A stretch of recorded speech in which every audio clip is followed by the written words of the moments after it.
Since you're looking to purchase an official cap or tam for your academic regalia, you'll need to know your correct cap size.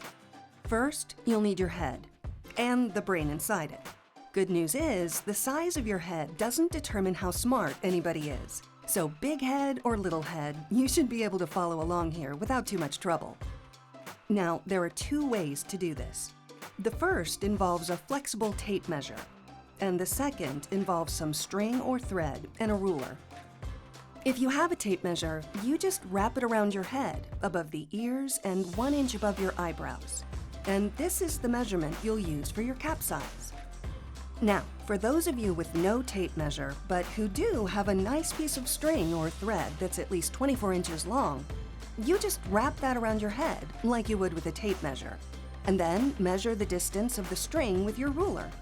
And since caps and tams come in increments of 1/8 of an inch, please try and be precise.